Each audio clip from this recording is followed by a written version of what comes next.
There are many reasons you might need to fire a project multiple times. Some of the most common include fusing and slumping in two separate firings, firing components that will later be incorporated into larger or thicker work, or adding layers of texture to a work by tack fusing components over multiple firings. In this lesson, we'll cover strategies for successfully reheating pre-fired work, the cumulative effect of heat work on glass, and how to anneal works that have been fired multiple times. We'll also look at some special considerations.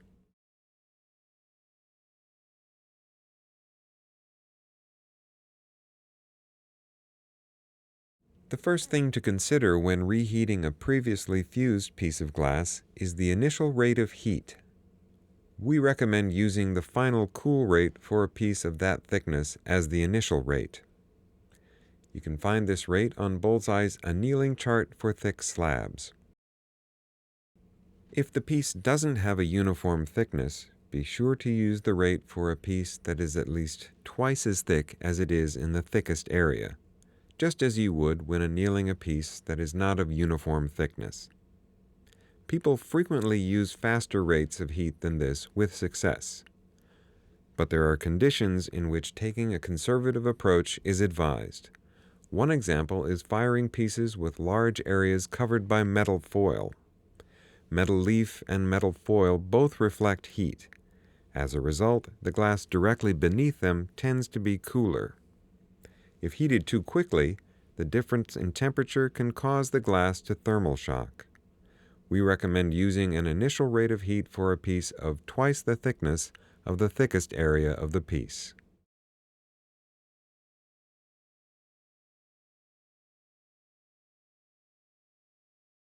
There are many advantages to firing a piece multiple times, but it's important to keep in mind that heat work is cumulative. This means that the more times glass is fired, the more likely it is to change in some way. Certain colors become increasingly dense the more times they are fired to full fuse temperatures. One example is opaline, a striking glass. It starts off clear and opalizes to a sheer hazy white that has a blue hue in reflected light, but becomes warm yellow to orange in transmitted light. This kind of color behavior is known as the Tyndall effect. Multiple full fuse firings can reduce the degree to which opaline exhibits this effect. Multiple firings can also cause reactions to deepen.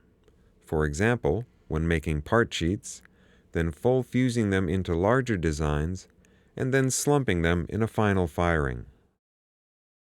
Another glass that may exhibit unusual color characteristics is steel blue opalescent. While its hue may not change from the cold sheet after a full fuse, it can develop a metallic sheen upon lower temperature firings like slumping. Covering it with another glass will keep it from developing the metallic sheen regardless of temperature. Glasses containing cadmium and selenium, such as the bright reds, yellows, and oranges, may shift in both color and compatibility over the course of more than 3 full fuse firings. If you plan to exceed this amount of heat work, be sure to test the glass you plan to use with the same number and types of firings before you move forward with your project. When you're confident of the results, you can scale up to the full-sized work. If you're working with frits and powders through multiple tack fuse firings to build up layers of texture, be aware that each firing will affect not only the new materials applied, but the materials that have already been previously fired as well. This is the case even when using the same low temperature in each firing. For example, this piece of clear sheet has been sifted with clear powder and then fired to 1280 degrees Fahrenheit for 10 minutes. This is an identical sample. No additional material was added, but it has been fired to 1280 for 10 minutes twice. The increased transparency is the result of the glass becoming smoother after the additional heat work. This is an identical sample after firing to 1280 for 10 minutes 3 times. Again, no additional material was added. Working from full fuse temperatures in early firings to tack fuse temperatures in the final firings makes possible a range of textures and transparencies in the same work.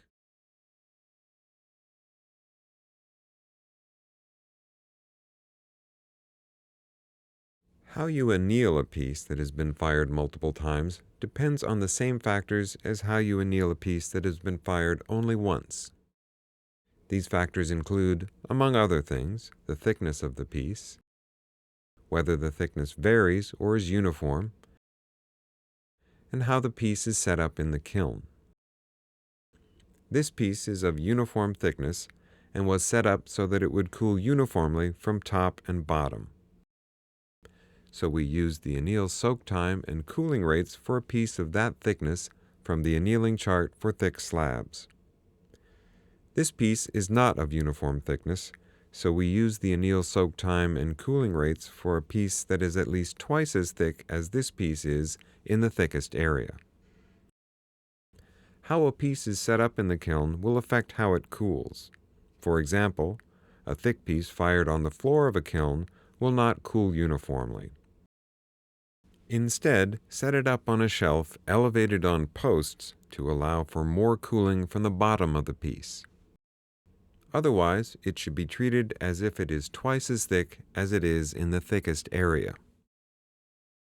Working with glass over the course of multiple firings expands the range of possibilities in kiln glass.